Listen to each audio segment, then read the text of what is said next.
Hey guys, andito tayo ngayon sa Hilton Hotel.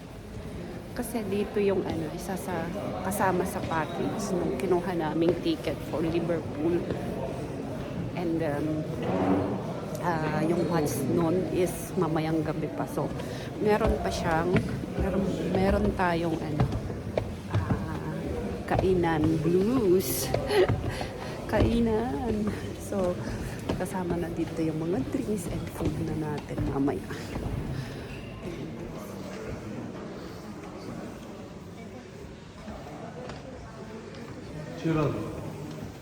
Hi guys, so nandito na tayo nakaupo at nag-aantay na lang ng kakainin natin.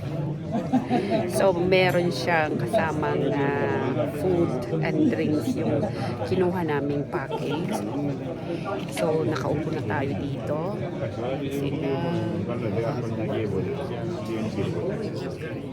So makikita nyo na ang dami-dami ng dumating. So, talaga ba? Parang gano'n. Yun din yung nasa isip ko. Alam nyo ba guys, parang fan fact lang. Parang ang mga European, talagang very fanatic. Lalo na dito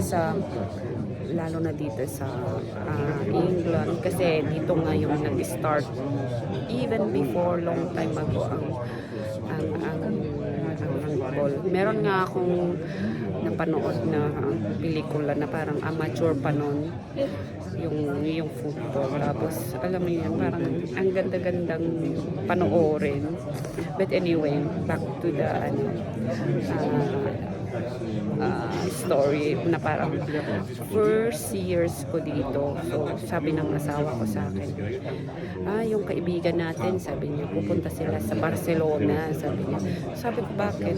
Manonood sila ng football. So sabi ko, ganun ba talaga? Sabi ko, ganun.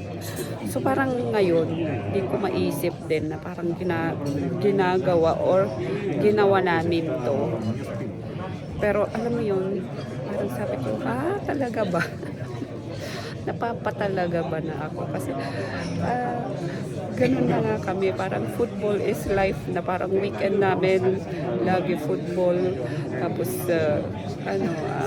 ito nga ngayon, parang sabi ng asawa ko, meron akong sasabihin sa'yo. Ano yun? Sabi ko, nag-book ako ng ganito, Liverpool and what's the other Aston Villa.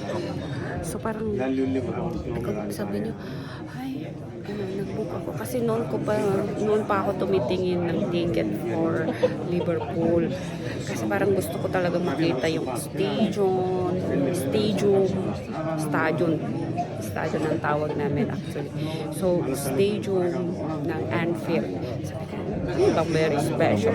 Sabi ko, hindi ko na lang kinontra basta baala ka, sabi ko. Tapos yun, nag-book na siya lahat. Tapos siyempre, parang sinabi ko, ano ba yung mga expected plan natin, ganyan-ganyan, sa laban na yan.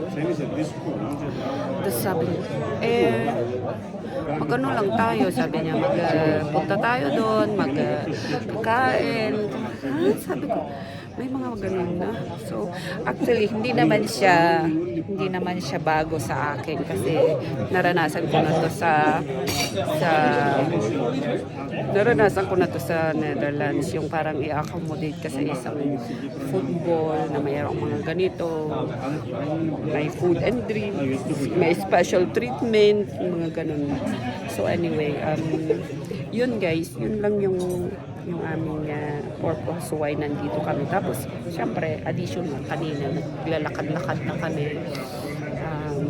Pamunta kami sa city, and then yun nga. Sabi ko, inalam ko na kung anong meron dito. So, sabi ng isang kaibigan ko, sabi niya, mayroon waterfront doon. Pero nakita ko na, parang naririnig ko na before, may Jollibee nga dito. Sabi. Tapos kanina, naglalakad kami. Hindi ko inakala na surprise nga ako eh.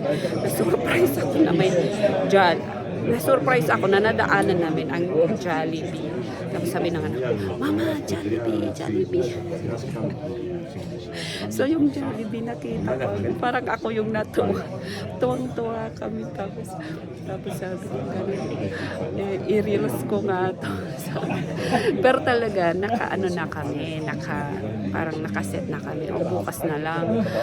Kasi parang itry natin mag-take out para kay Alexis. Kasi nga si Alexis hindi nga nakarating yung isang anak ko. So parang sabi ko, itry nga natin mag-take out. Tapos kung di tatanggapin sa airport, di bala na lang sabi ko. So itry namin bukas, kumain doon bago kami umuwi. And then mag-take out kami ng Jollibee. Kasi yung mga iba, parang galing sila sa England. Tapos nakadala sila ng mga Jollibee. Crazy, no? Weird. Pero anyway, parang nakakatuwa kasi syempre Filipino thing. So ayun, let's see kung kaya natin mag-take out and i-travel natin. First time natin gagawin. Sana payagan tayo sa airport. Anyway, dumadami na ngayon ang tao. Dumadami na yung mga tao. And eto rin, siyempre nakapackage sila. So nagantay na kami ng food. And I will update you later, guys. So stand by. San Miguel's my favourite drink, and it comes from the Philippines. You've been there. Everyone thinks it's in Spain. It's not. It's from the Philippines. Okay, right. Thank you. Yeah.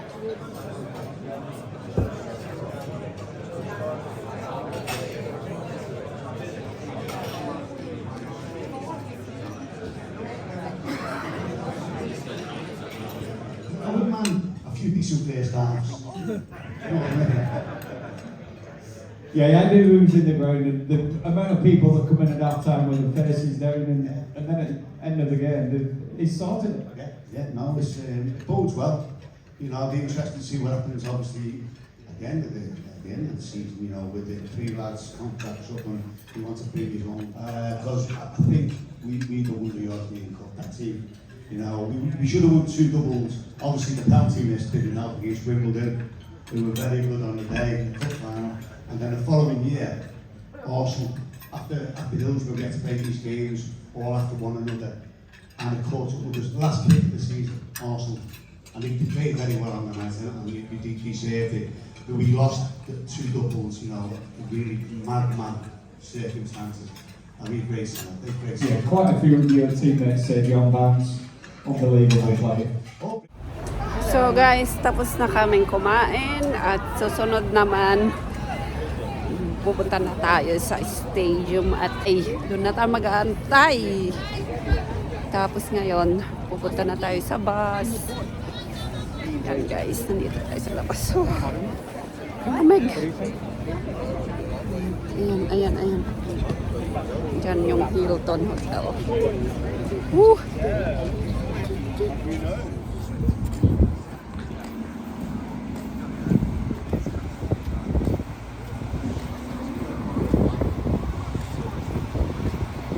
Of 45 minutes after the final whistle, and if you're not back by this time, the coach will leave and you'll have to make your own way back to the hotel. Please look for me on your return, and I will be standing outside the coach holding up an LFC sign. Thank you, have a great time and enjoy the game, and look forward to welcoming you back on board.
Yes, congrats.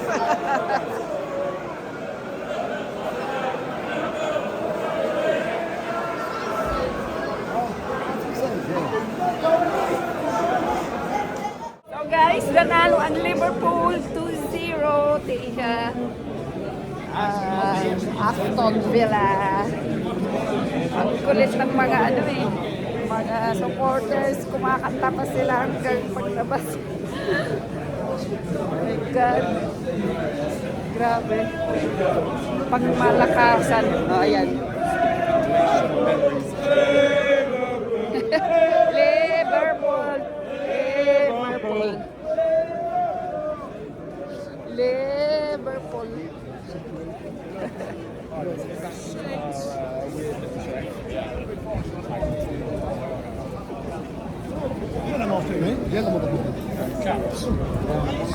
Liverpool.